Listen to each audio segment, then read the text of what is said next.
Hello, everyone, and welcome to the Learn to Love podcast, your guide to everything love, sex, intimacy, and relationships. Each week, your host, Zach Beach, interviews new experts on love, including couples therapists, relationship coaches, sex educators, and best-selling authors. Learn the best tips and cutting-edge wisdom to better love yourself, others, and the world. Thanks so much for joining us. We hope you enjoy the show.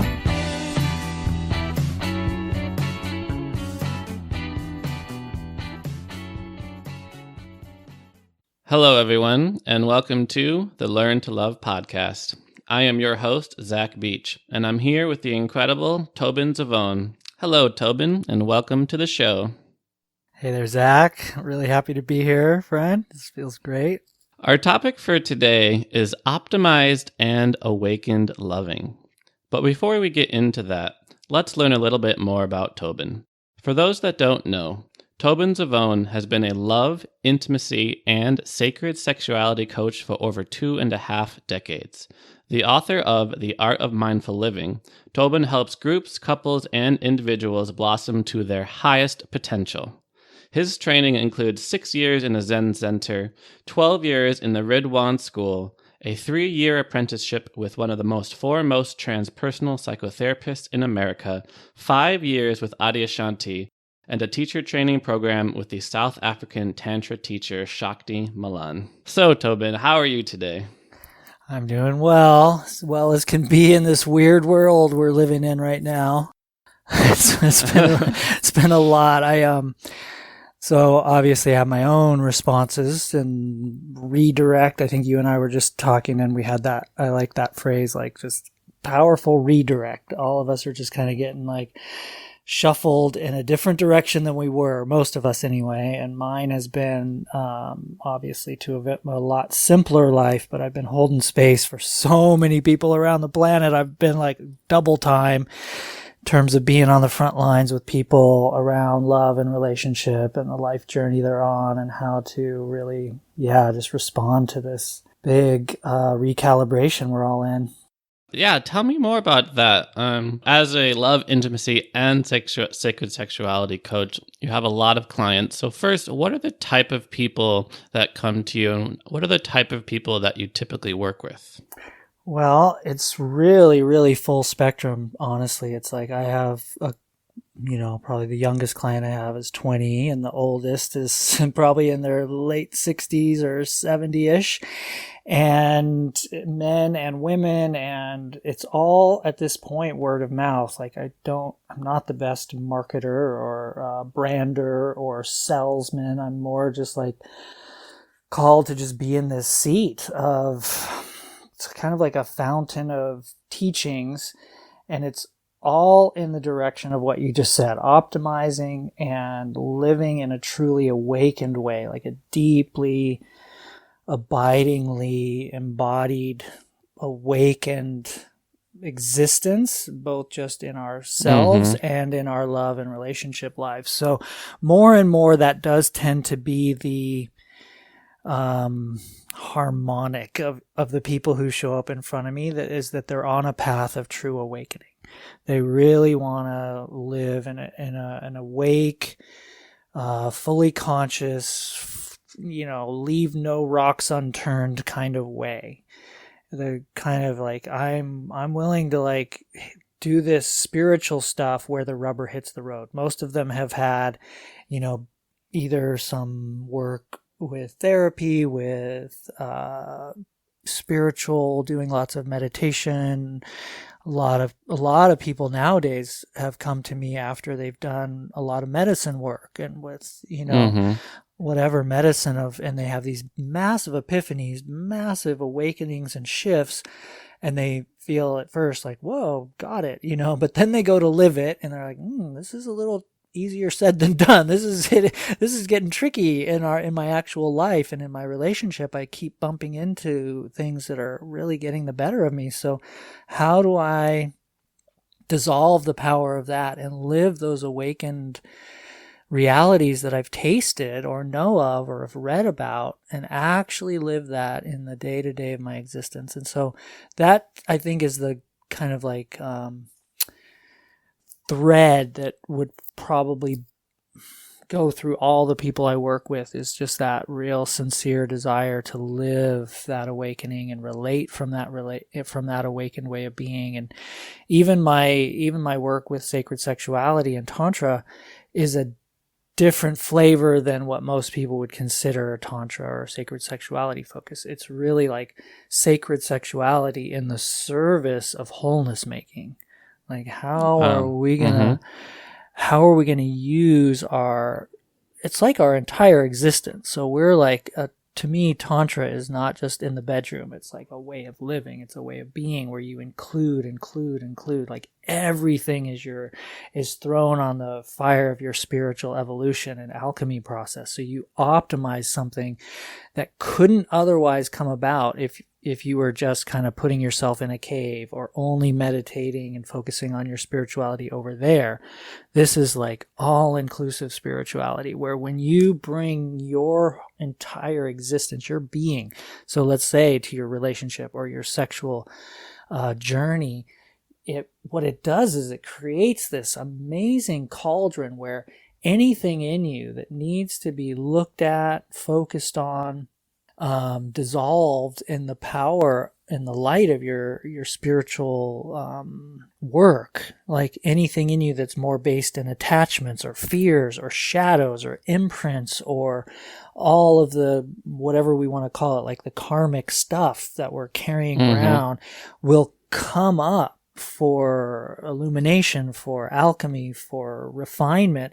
And then when you know how to meet this stuff well, it becomes integrated such that it allows you to become more of who and what you were really born to be. And then you start to live that, feel that, and then bring that into your life and your life in general and into your relationships and your sexuality. And then, whoa, there's a whole new potential coming out. Wow, that feels amazing. That feels alive. That feels like what I'm born to do and exist as and feel and share through my being. Like you actually become a conduit of parts of you like love and generosity that were just kind of hidden under the other stuff.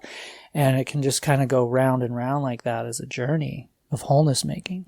That's so beautiful. And I really want to just dive right into what it means to sort of be awakened and what awakened loving really means. Because it can be easy to get caught up in the metaphors, right? Now, I like that. Let's back up a little bit. When we think about walking in the path towards awakening, or awakened loving, it implies that a lot of people are sort of operating in their relationships or operating in their life in what we might call an unconscious or an unawakened sort of way. And what would you say is that sort of way? What would you describe as sort of unawakened or unconscious loving? Anything that is based in a certain kind of perpetuated, already imprinted momentum based on what you kind of were born into. It's an unchosen momentum script that your childhood, your life, up until the point where you become more conscious or more awake, has perpetuated in you and through you.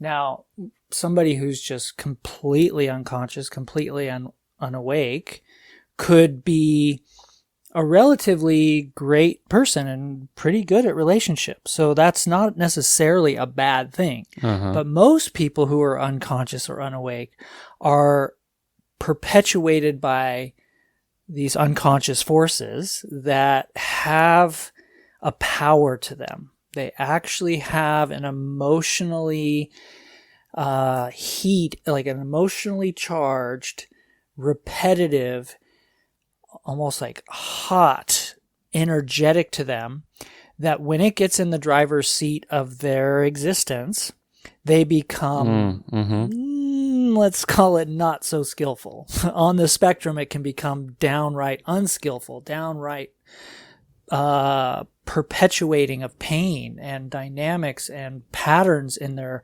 own lives and in their relationship lives that are somehow going round and round and round and round and round. And usurping that person's existence in a way that is beyond their conscious control. Right. So that to me is unconscious or unawake. It's just kind of like the normal state we're born into, and our imprinting and our conditioning and our kind of our mentalities and our thought forms and everything that we think is us for a long time for most people is somehow relatively kind of like unawake or unconscious. It's the normal state of humanity, you know? Yeah, I'm thinking about all the conditioning that we sort of come into this life with and also develop in this life. You know, in our current life, we have the conditioning from our culture, from our society, from our parents, from other people who may have raised us. If you believe in past lives, we have past lives and karmic conditioning. Or if you're more sort of scientifically oriented, you might think of our evolutionary conditioning, that sort of flight, fright, freeze response that can so easily and so commonly come up in relationship. And we want to break free of that conditioning. So when we talk about awakened loving, I'm wondering if you are sort of describing the individual spiritual path that we take towards awakening, or how we might be able to use our intimate relationship also as a tool for our spiritual awakening. So again, the answer in my view of it, way of holding it, is paradoxically both. It's this mysterious way that both are true at the same time. And if I had to kind of base it more in one or the other, I would say it's kind of the individual. It's always on us as an individual to be really devoted to the truth of that sincere aspiration to be more living in and from and as our essence self, what I consider our kind of our true nature, our awakened beingness. That is, we kind of, all of us, again, this is on a spectrum too, but we all have some feel for that, some taste of it. At the very least, we have an entry point into that awakened being that we are, which is a sense of like, oh, that's the me I like to be. The one I feel when I'm really grounded and clear and in my heart, and I'm not charged, and I feel, that me, that regal, a little bit more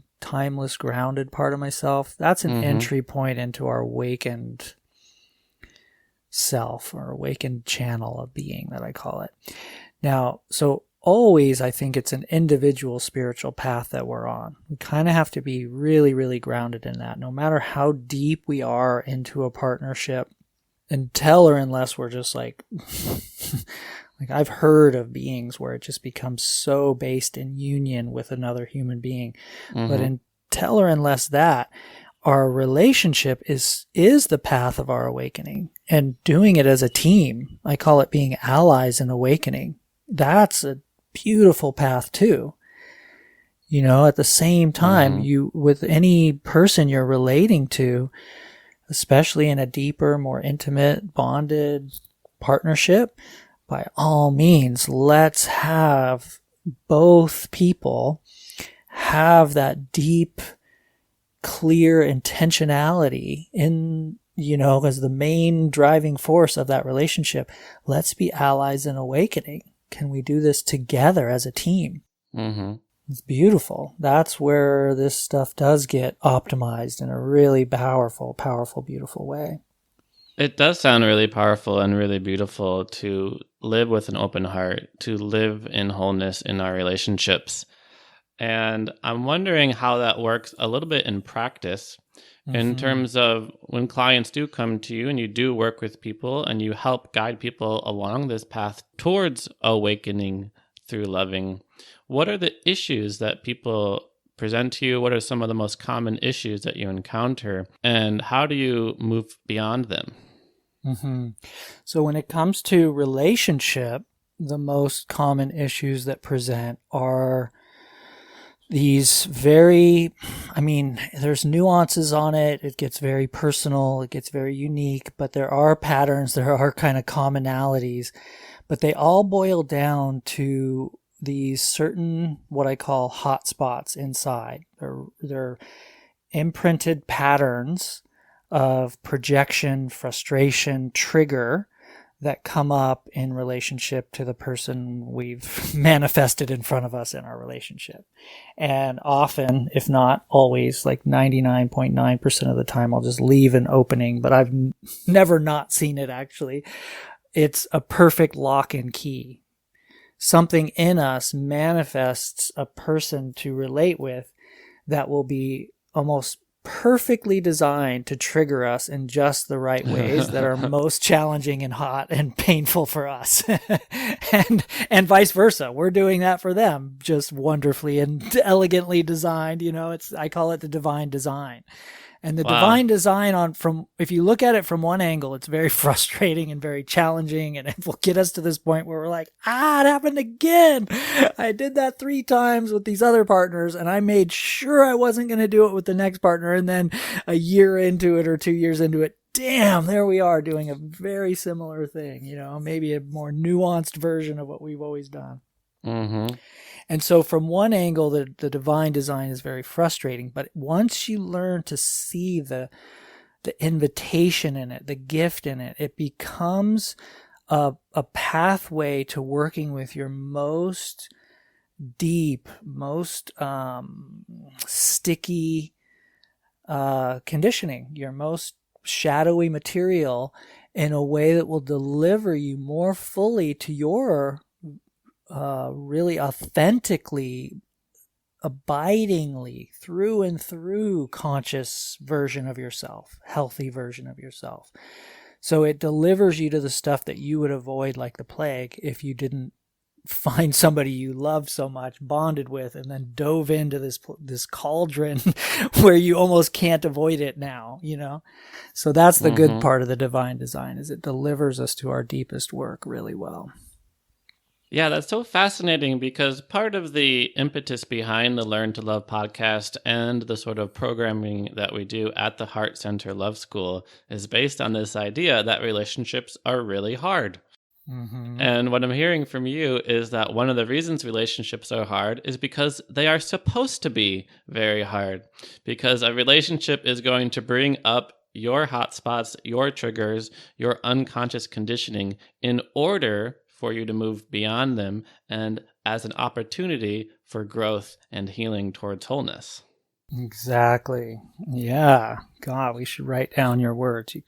This is elegantly spoken. I love how you're encapsulating it. Exactly. Now, little bit of nuance, a little bit of like fine print asterisk after what you said is I'd be careful with this statement. They're supposed to be hard. Like some people I've seen will grasp onto a statement like that and they'll just work it and work it and work it and work it. And it can be a mantra of one or the other of the partners. Like, it's supposed to be hard. Why do you expect it to be any better than this? And it can actually fuel some of the grind that I don't think relationships are supposed to be a grind. I honestly don't. To me, they're supposed to be elegant and beautiful and ultimately deliver us to love and potentials that we can't experience any other way on planet Earth. I mean, it is the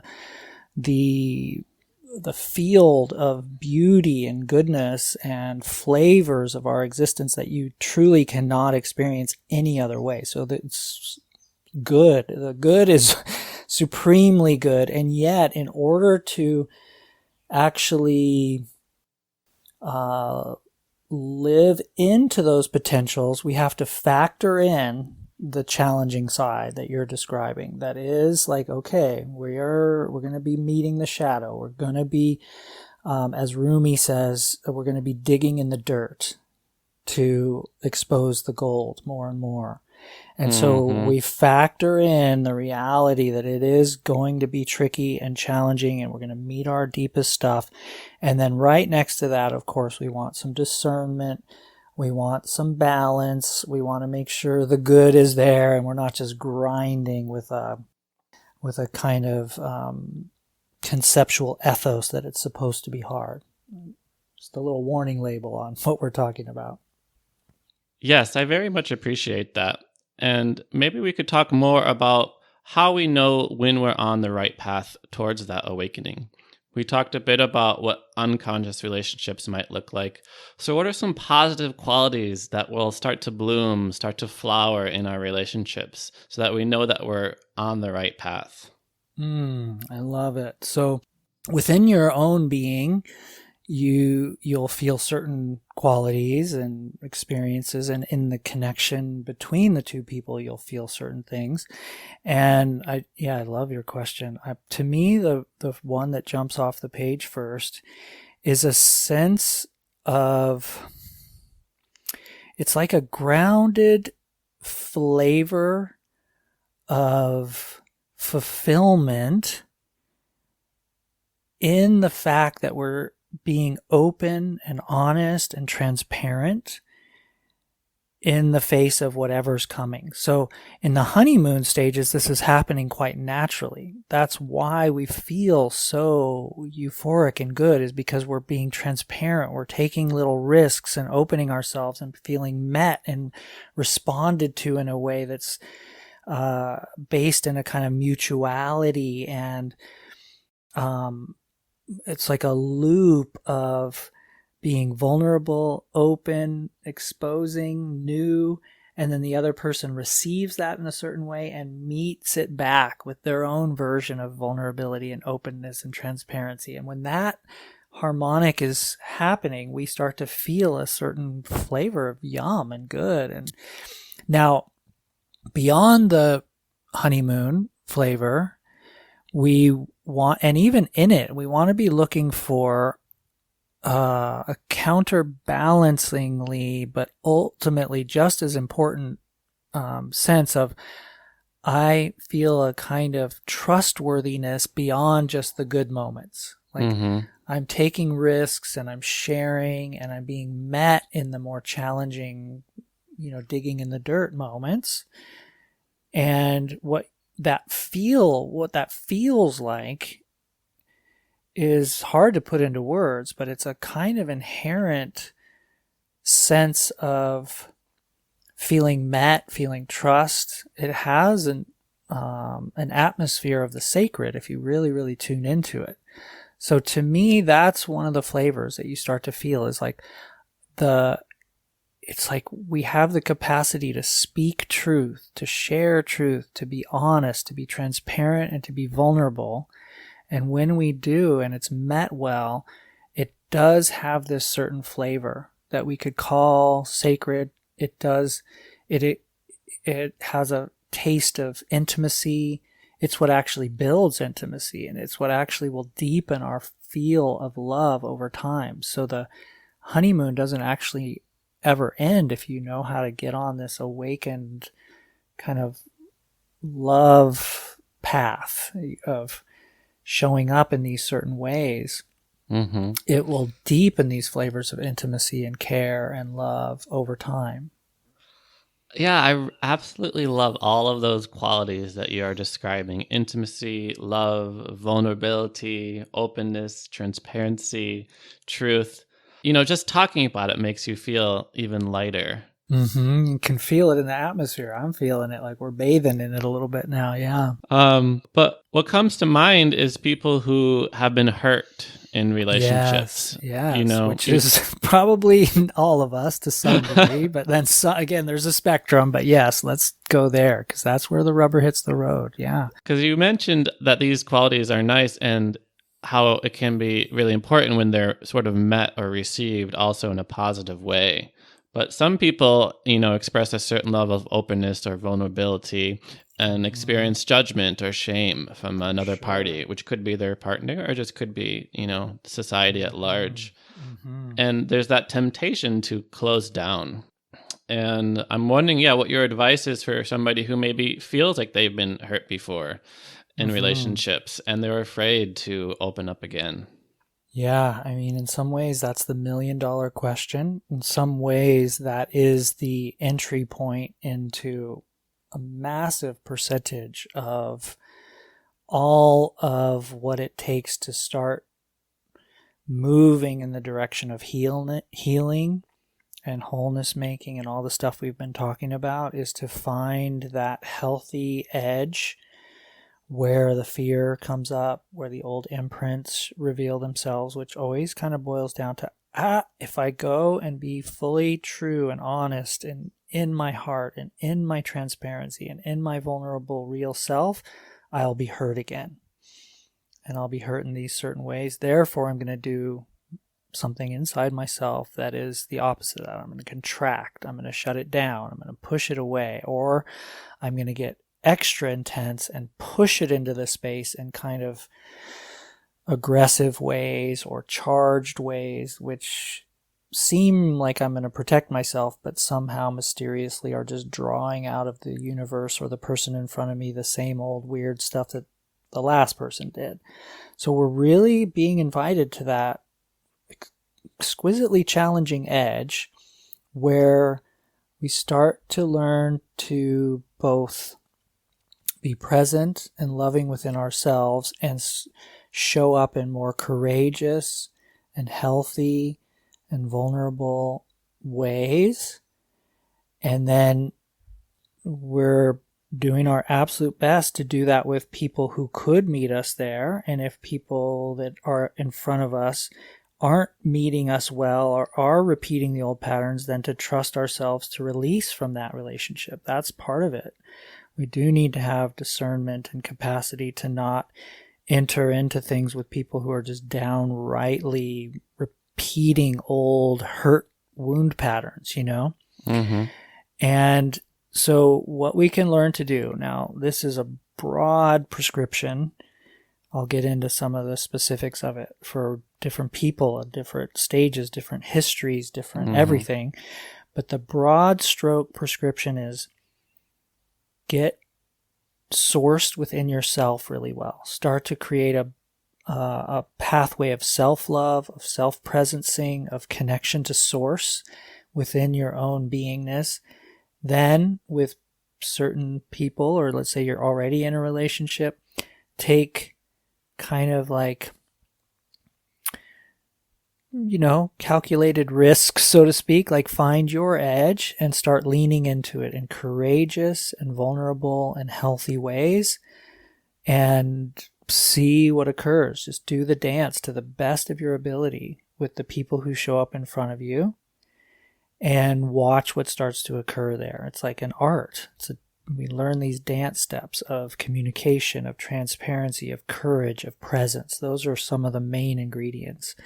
And we just start to do our best and watch what occurs. And it can start to create, instead of the old kind of weird vicious circles of shutdown that we've been in, it can start to invite a loop of opening, a loop of healing, a loop of, even if you're met with something challenging or frustrating, you showing up in new and healthier ways can be something that then changes your own fundamental kind of like where you're based will shift from you showing up in more healthy ways, even if the other person doesn't, which then miraculously it becomes a magnet for something healthier to show up in front of you. So it becomes a path. That's why I call it a path.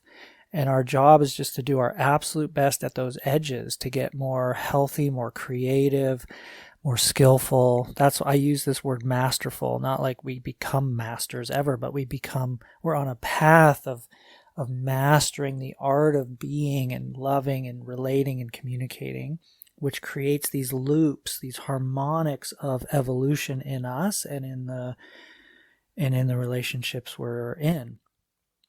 So that's kind of the general prescription. Now that's going to look very, very different depending on where a person's at and how much pain they have had from their past. If there's trauma, we really want to then employ, like, that's kind of one of the things I do with people. It's like a, therapy, for lack of a better word. We're doing healthy, good therapy. You're engaging with a person who is meeting you at those vulnerable edges in a really healing way, maybe in a compartmentalized way, but that starts this loop of healing to occur inside, which then, beautifully enough, luckily, thank goodness the universe is designed this way, if we do that well enough, we actually shift our magnets inside, and then we magnetize out of the universe or the world people who do meet us in more and more healthy ways. And then once that happens, there's a tipping point, and then we can start to do this in our actual relationships.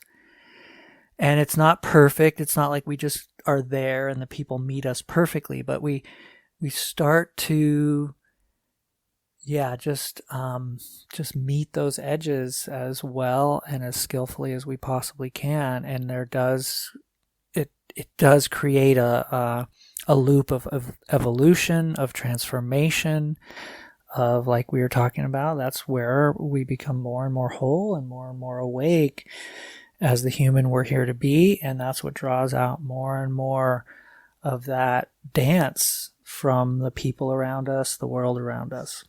Now, that's a life path, so it's not just necessarily like a flip of a switch, but if you learn to meet your own edge well, lovingly, skillfully, make this a priority in your life and devote yourself to this as one of the most important parts of your life journey, I'm here to say, thank God, I can actually say this, not in theory, but in reality, it works. It does work. There's something inherently and elegantly designed in you, in the soul that you are, that if you apply yourself to the best of your ability, the world will meet you in a way that creates this transformation inwardly and this very, very,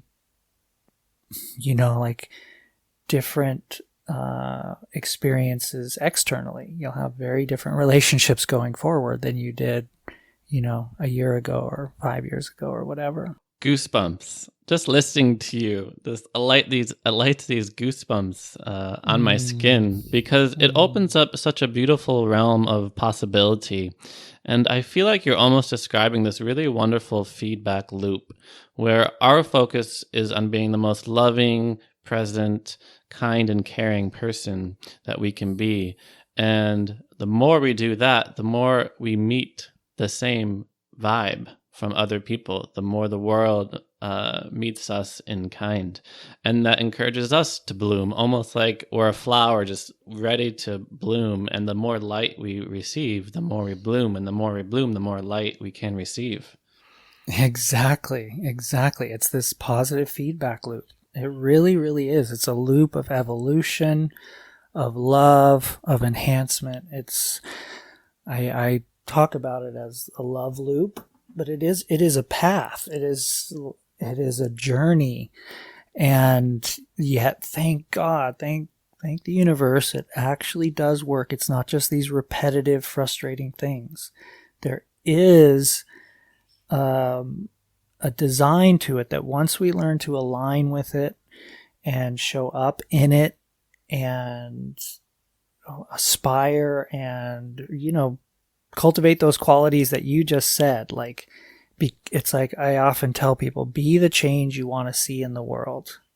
But we got to get down to the real roots of that, because it's not just like, oh, I want people to be, nice and loving, so I'll be nice and loving. For certain people, to really be the change they want to see in the world, they have to be willing to withstand the pain of an old emotion and stay loving even when something in them would come up and take over their vocal cords and take over their eye, movements and take over their being, and they become even a little bit passive aggressive. So I'm going to be courageous, almost like heroically courageous, to work on parts of myself that take me off that capacity to be both healthy and loving.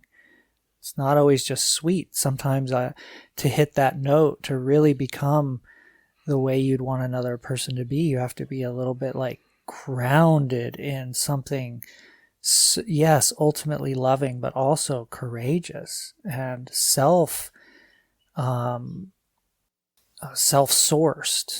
so there's all that in addition to what you're describing. It's a deep thing, but it's exactly what you said, be that harmonic, which to me boils down to, I'm willing to really work on this as well as I can and show up as well as I can. All the really important moments in my life, Is relationally, I'm really going to go for it. I'm really going to work on this. And then it does start that loop. It starts that evolution loop, which takes our entire life in the direction of experiencing these potentials that we otherwise are just kind of like derailed from because of the power of those old forces that keep us in repetitive ways of being. That's our conditioning. That's the unawake stuff. It just basically perpetuates. It just feels like me, for most people. I'm not unconscious. I'm just me, but if you look at their patterns long enough, it goes, and they keep doing similar stuff that keeps getting similar results. And there's these very hidden things that they're not quite aware that they've been doing to participate in those loops. And then you get committed to work on that and work on that well, and work on that with devotion and love and sincerity. Then you draw out of the universe people and situations who meet you in that and support you in that. And that's one of the miracle turnovers that I've seen in my own life and for so many of the people that I'm on the front lines with. Yeah, it just reminds me about all the qualities that we associate with the heart. Presence, that openness, that receptivity. And I feel like that ties perfectly into the awakened loving in the heart. And I feel like the optimizing our love almost comes from a place of the mind a little bit. It wants like things to be better and more efficient. So tell me, what does optimizing one's love look like? And I know that you have a program online with 8 tools to optimize your love. So tell us about maybe 1 or 2 or your favorite tool that a listener could use to optimize their love. Okay. Well, let me just put a little fine print around the word optimize, because it's true. It can evoke the mind, and the word optimize is like, yeah, let's get the good stuff. Let's get there. And what it can often bring very quickly online in somebody is the word perfect. And I don't mean perfect. I mean what is optimal, which is like maybe less than perfect, but it's optimal given our life or that relationship. What's the optimal? It's different than perfect. So we got to watch out for that trap of like, oh, we're going to just get it to all the good stuff all the time. So this is again that balance we were talking about before of like, yeah, we're digging in the dirt, but we're optimizing the potentials that are here, because there are awesome potentials. It's kind of like tango dancing. If you had all the right teachers and trainings and gave yourself to the art of tango dancing, what it feels like when you have a good tango dance is like a miracle. You just are in the zone. It's so beautiful. To me, that's what we can learn to live in more and more of the time in relationships. So that to me is what optimal is. And so, yeah, I made this course with 8 of my favorite, most powerful tools and some other teachings and trainings to just draw out what we would consider is just like, we're humming in that relationship. The good, those possibilities are just being lived and felt more and more. So like a simple one, I'll just bring out one of the most simple ones, which is, it's similar to the book, The 5 Love Languages. You know that book, Zach? Yeah. It's a good one. It's great. Yeah, it's brilliant. And so before I even read that book, I had come up with this thing that I called the yum buttons. And I didn't say that like buttons you press. Yeah, like the instead of like pushing each other's buttons in that way, that's the a very common phrase. Oh, we push each other's buttons. Frustration.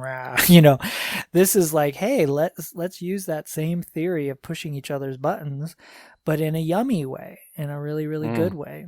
So in a similar way to learning somebody's love language, learning your own love language. I mean, we can just start with your love languages. Those are 5 really, really good ones. But I've kind of like, before, again, I had this going before I even read that book. So it was like, maybe there's 100 different buttons, or whatever your unique buttons are. What's the thing in you that when it gets touched, you just feel so much love? You feel loved. You feel lit up. Just, it's good, And so we learned that about each other. And I had a colleague actually whose relationship was going to crap. It was really, really bad. They were on the verge of breaking up, but his partner was pregnant, and he's like, I want to make this thing work. And so we kind of like brainstormed and came up with like, what's her yum button? What's the one thing that you knew if you did this a lot, she would just be so stoked, you know? Mm-hmm. And it was just like, what if you just did that? Let's just for 1 month, just find out what she wants more than anything and give it like your life depends on it. Just put your frustrations and all this fears aside and try this experiment. And he did this one thing, which I think for her was like written words of affirmation, was like one of her just total love language yum button thing. So every day he just wrote her a note of love, like an appreciation and just like gratitude. And the whole thing turned around, and now I think they have 2 kids, and just one of the best relationships I've ever seen. So anyway, we can just ask each other, what would light you up if I did this more? And then you come up with 1 or 2 or 3, and you just start doing that for a certain amount of time. You think of it like a 2-week experiment where you just throw in the generosity. I call it energetic generosity, which is often different than we think, because most people are wired up to give what they would most want, which is the golden rule, right? But we're going higher than the golden rule. We're going to the platinum rule, where we give what the other person would most want instead of what we would most want. And then you start to feel this enhancement loop. We start to feel an optimization. Now that's just one of a number of dance steps that we can learn, but it's a sweet one, easy one. We can start applying. Anyone can just, boom, let's try that for the next week or 2. Yeah, I absolutely love that concept of yum buttons. I hope every listener listening to this podcast who is in a relationship turns to their partner and says, honey, what are your yum buttons, and how can I press them more often and in a better way? Exactly, Zach. You got it. And it's just the sweetest, easiest thing. Like, and you'll see, like, if you really apply this, it just somehow takes the edge off the frustration. It's like if you've been in Chinese finger handcuffs where your fingers are in there and you're just pulling and it's just like stuck and you just can't get out.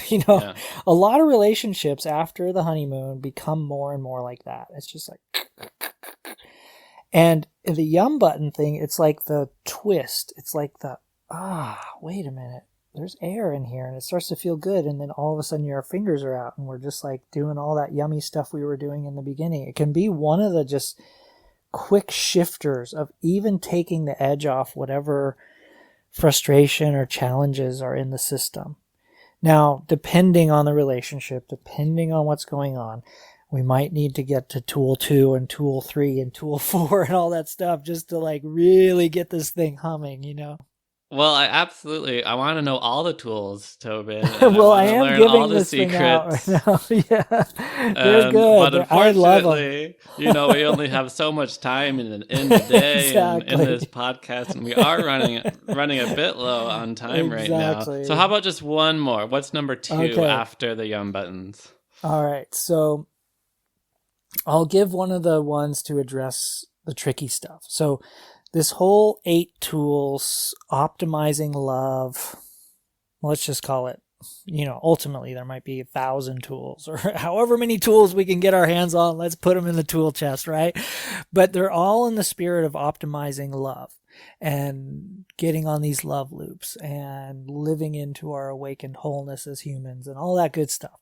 Now, all of that will boil down to 2 categories of tools. The first category is what we just talked about. It's like infusing the good stuff. Like it's putting ourselves on the vibration and on the track of the loving, good flavors. Now, the other category of tools is how to dissolve the power of the challenging stuff. To work with the hot parts and the frustrated parts and the triggery vicious circle stuff that we can get caught in relationships. And ultimately, every tool you're ever going to find for a relationship enhancement is going to be one or the other of those. Mm-hmm. And I feel like if we put both categories into play over time, that's what gets us on that optimizing loop. Okay, so I'll give one on the other side, which is something I call argument Aikido. And what argument Aikido tool boils down to, and this takes a little bit of, little wherewithal, and again, in the tools, we'll get into even the nuances of how to work with what would make it hard to do this. And that's called eating our red hot coals, or working with our hot spots. And that's one of the most important things. But so let's say you just have some capacity to be like, we're in an argument. Let's try that argument Aikido thing that Tobin talked about. Okay, so what you would do is you just pause. We're in an argument. Do our best to pause. Take some deep breaths. Go to our corners like boxing, like ding, ding, you over there, you over there. Now. Right.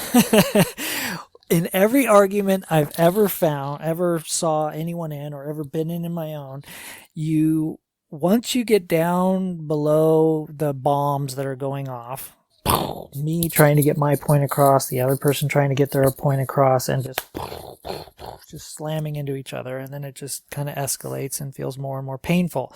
So if we can pause it and we can extract out of each person's point, each person has something they're trying to get the other person to hear and lovingly respond to. That's what every argument boils down to, is I have something, the other person has something, that if you could just get right down below the argument, all they want is their point to be heard and lovingly responded to. Okay? Mm-hmm. And so if you can pause it and each take a little moment, and you can do this with pencil and paper, and just get below the charge, get below the argument, and just try to go right down to what I call the kernel of truth, or the diamond that's hidden in the bomb that you've been exploding, and just put it into a simple statement that has, the way I like to look at it is, my tender underbelly, my heart wants to say to your heart, fill in the blank. My heart wants to say to your heart. Yeah, fill in the blank. And that will usually help a person just quickly access their diamond, or their kernel of truth. And if you can separate out the two conversations, so this is why I call it Aikido, because you want to separate out these two conversations as if they are like, you could imagine there's days in between and they have nothing to do with one another. That's the trick of argument Aikido, is to separate out these two conversations as if they're very, very, very distinct conversations. Now, when it's really heated, one person will have to be the bigger person and say, okay, I'm willing to hear yours first. Mine's over here on the shelf. My little diamond is in its little, sacred chalice, and we're going to get to that in a minute. But right now it's your turn, and you have a diamond in a chalice, and it's very important, and I want to just at the very least do my best to hear it. Now, if the person does this exercise and they breathe and they try to get the charge out of their voice and out of their system enough that they feel like what they're going to say, one thing I often also suggest is you imagine you're speaking to like a tribe of really healthy beings. For women, I often have them visualize a tribe of like elder, healthy, awesome women who just want to hear their truth. There's no argument needed. You don't have to force it into the space. They just really want to hear you. So you imagine your partner as that tribe, which can be a stretch. So it does take this little bit of breathing, feeling, and then you say, what my heart wants to say to your heart is fill in the blank. Boom. And that person receiving does their best to listen with their diamond over there, knowing they're going to have their turn to get to that really important thing, but they see it as very distinct from what this person is saying. And boom, you have a conversation, and you just do a couple rounds of what my heart wants to say to your heart. And so the person can say, oh, I hear you, thank you. What my heart now wants to say to your heart is fill in the blank. again, you got to do your best to keep your diamond off and just have a conversation about what that one person wants to talk about. As much as it seems like an argument is about the same thing, it's inevitably about two slightly different things. That because of the charge in the system and because how important each person's diamond is, as soon as one person says what's important to them in that way, it triggers off this really intense attachment to having what I think is most important override yours. So we got to tease them apart and have that conversation in that way. It can be very miraculous when it's done. I love that. I first of all, I want to point out, I love your use of language. We want to infuse our relationship with the good stuff and dissolve the challenging bad stuff. We don't say throw out the challenging bad stuff with the rest of the garbage. We want to dissolve the challenging bad stuff. And we do that with one tool, argument Aikido, which just brings to mind like you're throwing your argument at somebody and they just dodge a little bit and they say, well, what is your heart trying to say? And then immediately the conversation shifts. We become more vulnerable. We become more real with each other. Yeah, it's really amazing. I just, again, if the argument is long seated and really, really, really charged, you might need some support. And that's kind of what I'm here for, to really get to the roots of the deep, deep stuff. But I'm telling you, like a couple who just like got in a little argument that day, they play this game and like, whoa. And like even feeling heard and responded to by somebody who usually meets you with that defensiveness can feel, it is one of our yum buttons. It's one of our, everyone has that yum button. It all goes back to the yum buttons. Yeah, it all goes back to the yum button. Let's keep pushing our yum buttons. So everyone just wants to be heard and lovingly responded to. When you feel that from somebody around something that's important to you, you just go, I feel so good. And then you're going to feel closer. It draws out intimacy. It draws out healing. And that's how we get on a loop of healing together. Absolutely. We all need to be seen. We all need to be heard. Yeah. And that's the essence of love. Yeah, exactly. So I don't know how the time flew by, but it's already been an hour, my friend. Wow. I know, we could do this forever, Zach. I could hear you. We could talk all night. Oh, I know. We both are just like in this, we've made this our path. We're devoted to this, and we love this, and we love love, and we love living love and serving love. And I just feel so met by you and all that, Zach. It's so beautiful, man. Thank you again, Tobin, for being on the show. I'll put the show links down in the show notes. What's the best way for people to get a hold of you, contact you, learn from you? I would say the best way is actually on Facebook right now. I have a nice, beautiful community of people around the planet who are really living this way and aspiring to live this way. And we do a lot of things on there. I do free awakened relationship classes and answer people's questions and do all that. So definitely Facebook. You can reach out to me directly on my website, which is tobinzivon.com. And then the other thing I want to offer is that during this whole quarantine world weirdness time, I'm also offering that course, the Relationship Mastery Secrets course, for free or donation. So anyone listening who wants the other tools, please just contact me by direct message or email or whatever and ask for that course, and I'll send you the links and you can have access to all those videos. That's so kind of you, Tobin. Thank you for offering your work to the world, your presence to the world, your teachings to the world. Thanks again for joining us in this conversation. And thank you, listeners, for listening to this show. We hope you enjoyed this talk about optimized and awakened loving. You can learn more about the podcast at theheartcenter.com and more about me at zachbeach.com. Thank you, Zach. Keep your heart open and find your partner's yum buttons. Yeah, let's just have fun pushing each other's yum buttons for a while and see how that goes. Thank you so much, Zach.